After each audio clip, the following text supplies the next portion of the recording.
On a quiet February night in 1967, inside a Las Vegas suite glittering with sequins and smoke, Priscilla Presley leaned close to Elvis and whispered news that would change both their lives. What followed wasn't just a private moment, it unfolded before waiting fans, leaving the entire Hilton crowd in stunned silence. The Las Vegas Hilton in February 1967 was electric. Crowds lined the lobby, dressed in sharp suits and sparkling gowns, hoping for a glimpse of the man they called the King. Elvis Presley had just finished a sold-out show, his rhinestone-studded white suit catching every last shimmer of light as he left the stage. Sweat clung to his temples, and the roar of the crowd still rang in his ears. The dressing room smelled of powder, cologne, and the faint sting of cigarette smoke drifting in from the corridor. Assistants hurried around, gathering scarves and handing out autographs through the cracked door. Yet inside the suite, beyond the noise and the rush, the atmosphere shifted. The lights glowed softer, almost golden, as Priscilla walked in. She was only 21, graceful in a simple dress, her eyes both nervous and luminous. Elvis looked up from the vanity mirror, where he had been dabbing his forehead with a towel. "Sila," he said softly, his Memphis drawl gentling the name. The band's laughter echoed faintly down the hall, but here, in this room, it felt like the world had narrowed to just the two of them for months. Rumors had swirled around Vegas marriage talk, future plans, the question of whether the King could ever truly slow down. Tonight, that speculation was about to become reality in a way no fan expected. Elvis tapped his ring against the glass water tumbler, a small, nervous rhythm. Priscilla hesitated, her hands clasped tightly in front of her, waiting for the moment. This was not just another night in the endless carousel of shows and applause. This was a threshold moment, charged with the hum of neon lights outside and the anticipation of thousands who didn't yet know what was about to be revealed. The city pulsed with music and dice, yet inside this quiet suite, history was inching forward. Reflective question: have you ever stood in a room where time seemed to pause, when you knew the words about to be spoken would change everything? Elvis adjusted his collar, catching his own eyes in the mirror. He didn't yet realize that his next chapter was seconds away from being written, not by a manager, not by a studio, but by his own family. Outside the window, the strip glittered with promise. Inside, Priscilla took a steadying breath. The hush before a storm often feels longer than it is. In that Hilton suite, it stretched like eternity. The chatter in the hallway softened, the clinking of glasses dimmed, and even Elvis, restless and larger than life, grew still. The king of rock and roll had faced screaming arenas, relentless cameras, and headlines across the globe, but he had never faced this moment before. What could she possibly tell him that would leave even Elvis the King speechless? Priscilla stood near the vanity, her reflection caught in the same mirror Elvis had been studying only moments earlier. Her hands, folded tightly at her waist, trembled just enough for him to notice. He leaned forward, sensing something more than the usual post-show fatigue. The suite, usually a blur of assistants, fans' sneaking glances, and Colonel Parker's booming presence, was oddly quiet. Even the band seemed to have melted into the background, their laughter drifting down another hallway. Elvis tilted his head, curious. Priscilla drew a breath and, in the softest voice, released words that would echo for decades. "Elvis, I'm pregnant." For a moment, the world froze. Elvis's hand, still clutching his towel, dropped slowly to his side. His reflection in the mirror no longer looked like the unstoppable performer who had just commanded 1,000 people with a flick of his wrist. Instead, he looked like a man caught between disbelief and awe. The silence was thick, broken only by the faint hum of neon buzzing outside the window. Pattern breaker. Her words stopped, even Elvis in his tracks. He turned toward her, eyes wide, his lips parting without sound. Fans outside the Hilton suite laughed and shouted, completely unaware that the most intimate revelation in the king's life had just unfolded behind a closed door. Inside, the tension hung like smoke. Reflective question: what would you do if life-changing news arrived in the most ordinary of settings, a backstage room, minutes after a performance? Elvis finally set the towel aside, his fingers grazing the edge of the vanity as though steadying himself. He managed a single word, whispered, almost childlike, "Really?" Priscilla nodded, her eyes brimming with both fear and hope.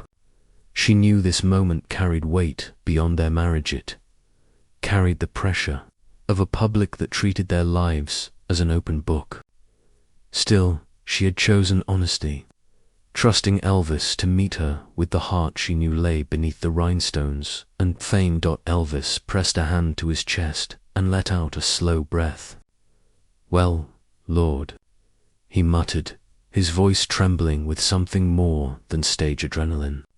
His gaze softened, moving from shock towards something deeper, realization that life was about to change forever. Reflective question: when you imagine a legend like Elvis Presley, do you picture him as a father, startled by the ordinary miracle of family? Priscilla stepped closer, the distance between them shrinking until her hand found his. Their fingers interlaced, quiet and steady against the storm of anticipation building outside the suite. For a moment, it was just them, two young souls facing a future bigger than even they could predict. But Elvis's reaction wasn't what anyone in the room expected. News in Las Vegas traveled faster than dice across a craps table. It started as a whisper among two assistants who slipped into the corridor, their faces lit with shock. Within minutes, the murmur spread down the hall where fans clustered, hoping for one last glimpse of Elvis before the night ended. Something had happened in that suite, something different from the usual autograph or handshake. Security, led by Sergeant Bill Thompson, tried to keep order. He had managed Elvis's crowds long enough to recognize the energy shift. The laughter outside dimmed, replaced by anxious speculation. "What's going on in there?" a fan called out, pressing against the velvet rope. Thompson shook his head, but even he couldn't deny the change in atmosphere. Inside, Elvis paced the length of the suite, his boots echoing against the marble floor. He pressed a hand to his hip, his towel now discarded on the vanity. The king of rock and roll had been caught off guard in front of only one person, but the weight of it was already pushing against the door. Priscilla sat quietly on the couch, her fingers tracing the seam of her dress. She could sense the turmoil inside him. Elvis had spent years living for the stage, for the fans who screamed his name. Fatherhood drill, tangible responsibility, was an entirely different performance. Pattern breaker. Backstage whispers became a tidal wave outside by now. Nearly 200 fans had gathered near the Hilton's side entrance, straining for answers. "Is he all right?" one woman asked, clutching a glossy photo of Elvis from that night's show. The crowd didn't know what they were waiting for: an announcement, a smile, anything. Yet the tension itself became the performance. Elvis stopped pacing and stared at the closed door, listening to the muffled voices beyond. He could feel their expectation pressing in. The public had always demanded pieces of him: his voice, his image, His very soul poured out on stage. But this news belonged to his family. Did he owe it to them?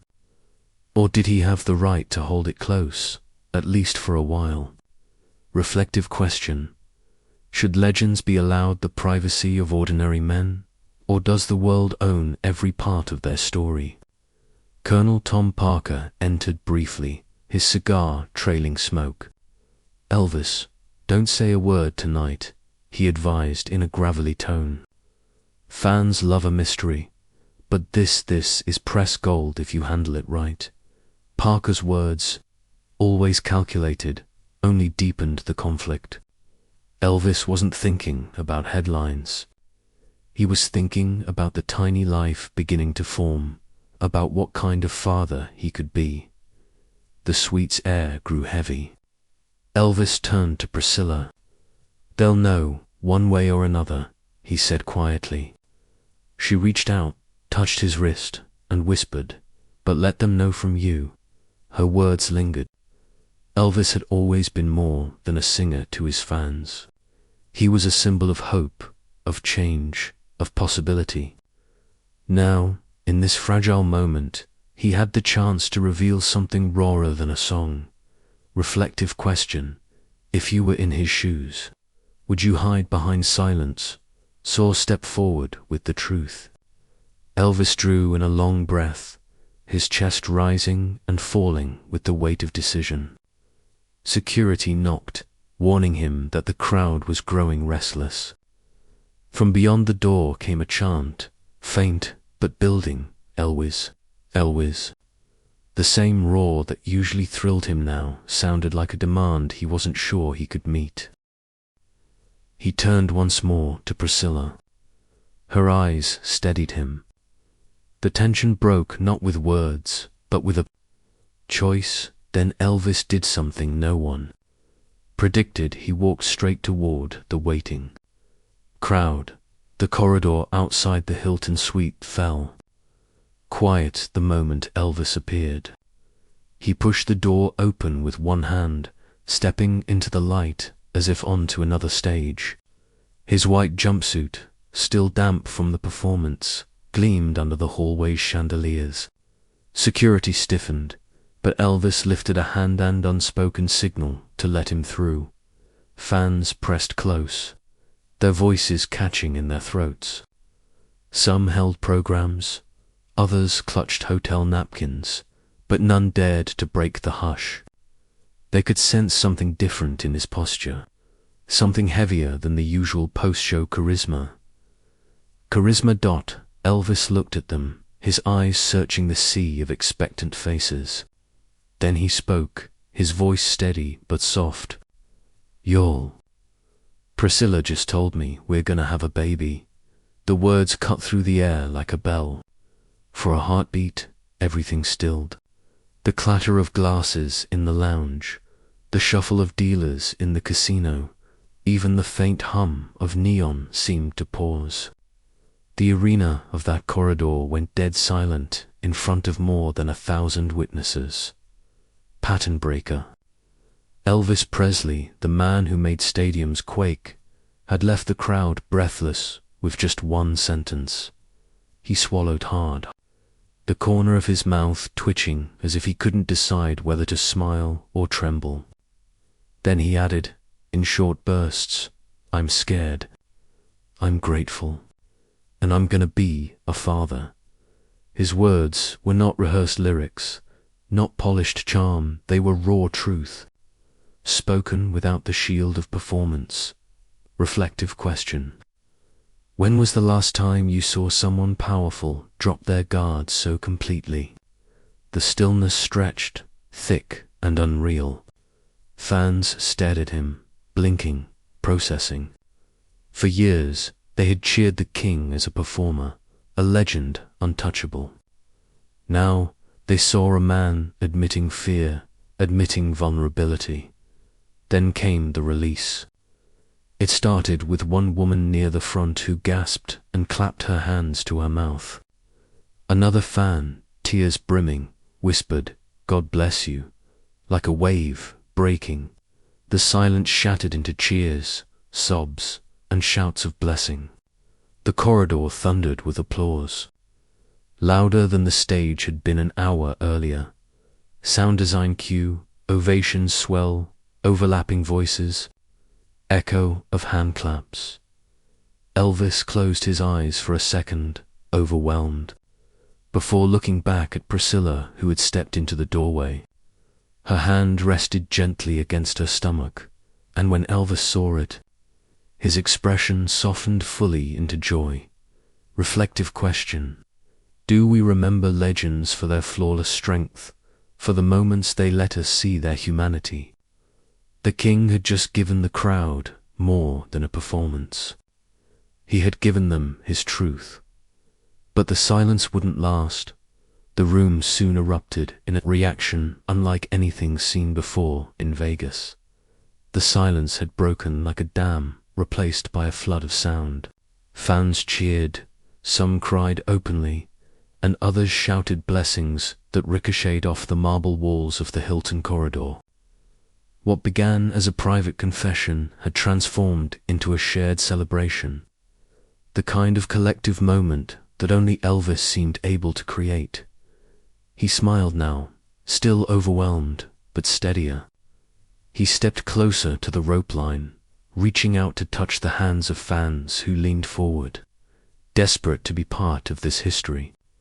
Security hesitated, but he waved them off, choosing closeness over distance. A middle-aged woman in a blue dress pushed her way to the front, clutching a folded photograph of Elvis she'd bought outside. Her name was Martha Jenkins, a devoted fan who had followed him from Memphis to Vegas. Tears streaked her face as she fumbled in her handbag and pulled out a tiny knitted cap. With trembling hands, she held it out. "For the little one," she said, her voice cracking pattern breaker. A fan's knitted cap became more than a gifted, became an artifact of history. Elvis paused, visibly moved. He reached for the cap, his fingers brushing Martha's hand. For a brief second, the crowd hushed again, watching the exchange. He lifted the cap high, his voice catching. "Look at this," he said. "This is love." The cheer that followed rattled the chandeliers above. Reflective question: have you ever seen a community shift from spectators to participants in someone's most intimate moment? Priscilla, still at the doorway, smiled faintly as she watched strangers embrace their news as though it belonged to them too.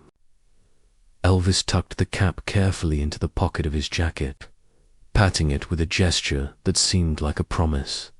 The fans pressed forward, not with demands, but with blessings. One man shouted, "You'll be the best father." Another woman whispered a prayer under her breath. It was no longer about music or fame. It was about family, about the hope of a child who represented continuity even in a turbulent decade. The ovation swelled again, so loud it reached the hotel lobby where guests turned their heads, wondering what could cause such thunder away from the stage. Even casino players paused, dice in hand, to ask what was happening upstairs. Reflective question: when ordinary people join in a private turning point, does it diminish the intimacy, or does it make it legendary? Elvis lifted his hands, not to sing, but to thank. His voice boomed with sincerity. "This ain't just my joy, it's ours. Y'all are part of this." The words turned the corridor into a family room, the fans into witnesses of something sacred. What began as a whisper in a quiet suite had transformed into a collective embrace that would ripple far beyond that. Night, this wasn't just about one child, it became a symbol of a generation finding hope through. Elvis, 9 months later.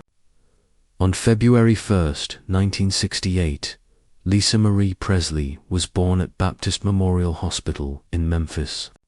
The headlines splashed across newspapers painted it as a fairy tale. the king and his bride welcoming their princess. Yet those who had stood in the Hilton corridor remembered it differently, not as glossy publicity, but as a night of raw truth, when Elvis stripped away the performance and let his heart speak. The knitted cap Martha Jenkins had offered didn't disappear into storage. Instead, Elvis carried it back to Memphis, and years later, it found its way to Graceland, displayed in a glass case. It became more than fabric and yarn. It was a relic of the moment fans had been invited into his most personal revelation. Visitors still stopped to stare at it, wondering about the fan who had handed it to him with trembling hands. Pattern-breaker. A simple knitted cap became proof that fans had helped write the Presley family story. For Elvis, Lisa Marie's arrival was more than fatherhood, it was transformation. He had lived through years of relentless travel, screaming arenas, and Hollywood cameras. But fatherhood slowed him, at least for a while, grounding him in a way nothing else had. Friends recalled how he would rush home between shows just to hold her, rocking her gently, humming melodies softer than any he had sung on stage. Reflective question: when you think of Elvis, do you picture the legend on stage or the father humming lullabies to his child?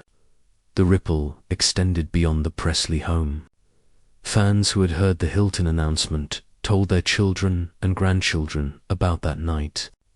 Some even claimed it was the moment they first believed Elvis was more than an idol, that he was human, vulnerable, and therefore even more inspiring. Bootleg recordings from that Vegas season captured the roar that followed his confession, a sound different from concert applause. It wasn't adoration for a performer. It was blessing for a man stepping into fatherhood.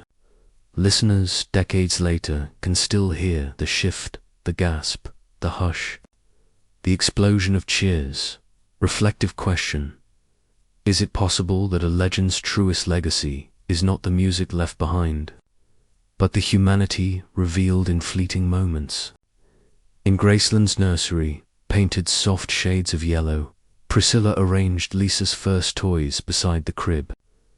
Elvis would often stand in the doorway late at night, the memory of Vegas still fresh, marveling at how a whispered announcement had blossomed into the living heartbeat before him. Those who had been in Las Vegas that February night would never forget it. They carried it not as a concert memory, but as a life event. Some kept Hilton ticket stubs tucked in family Bibles. Others framed bootleg photos. But all agreed on one thing. That night, Elvis Presley was changed forever. But what was the lasting moral of that night? Legends are often remembered for the arenas they filled, the records they broke, the crowds that roared until the walls shook. But on that February night in Las Vegas, Elvis Presley was remembered for something else entirely. He wasn't the untouchable king of rock and roll. He was a young man, humbled by the news of fatherhood, leaning on the community that had carried him for years. The Hilton corridor became more than a hallway. It became a bridge between the man and his fans, between celebrity and humanity. When Elvis admitted his fear, he gave permission for thousands to feel their own vulnerabilities without shame. When he lifted the knitted cap, he turned an ordinary gift into a symbol of shared legacy. Reflective question: what do we truly cherish, the flawless myth, or the moments when greatness bends low enough for us to see ourselves in it? In the end, that night's power wasn't only in the cheers or the press clippings that followed. It was in the way it echoed through time, carried into the nursery at Graceland, carried into the stories told by fans decades later. It proved that the most legendary moments are not always on stage, but in the quiet revelations that remind us we are human first. Elvis Presley's reply that night left fans speechless, not because it was grand, but because it was honest. And honesty, when spoken by a legend, has the power to change forever how we remember him. If this story moved you, share it with someone who still believes legends are more than headlines. Tell us in the comments what moment made you see Elvis or any icon as human. And if you want more untold stories like this, stay tuned, there's always another chapter waiting.